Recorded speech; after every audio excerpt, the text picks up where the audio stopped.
വഖഫ് board പുനഃസംഘടനയുമായി ബന്ധപ്പെട്ട സത്യവാങ്മൂലത്തിൽ മുസ്ലിം ലീഗിനും വകുപ്പ് മന്ത്രിക്കും കടുത്ത തൃപ്തി. പുനഃസംഘടന സുപ്രീംകോടതി വിധിയനുസരിച്ചായിരിക്കുമെന്ന് സത്യവാങ്മൂലത്തിൽ വ്യക്തമാക്കിയിട്ടില്ല എന്നാണ് ആക്ഷേപം.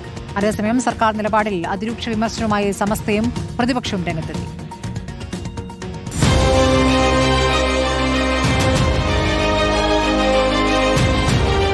ഉമീദ് ആക്ടിലെ സെക്ഷൻ 14 പ്രകാരം വഖഫ് ബോർഡ് പുനഃസംഘടിപ്പിക്കുമെന്ന സത്യവാങ്മൂലം സമൂഹത്തിൽ തെറ്റിദ്ധാരണയുണ്ടാക്കി.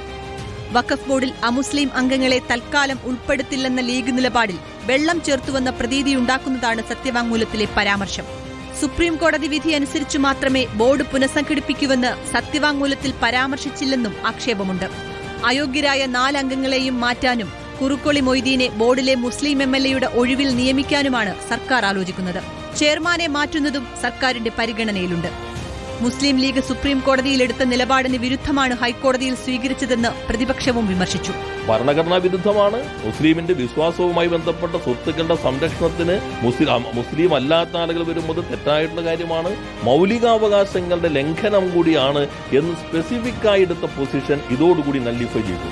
വഖഫ് ബോർഡ് അംഗങ്ങളുടെ നിയമനം സംബന്ധിച്ച 4 ഹർജികളും പരിഗണിക്കാതെ തള്ളാൻ വേണ്ടിയാണ് കോടതിയിൽ അത്തരമൊരു നിലപാട് സ്വീകരിച്ചതെന്നാണ് സർക്കാർ അഭിഭാഷകൻ ലീഗിന് നൽകിയ വിശദീകരണം. റിപ്പോർട്ടർ, കോഴിക്കോട്.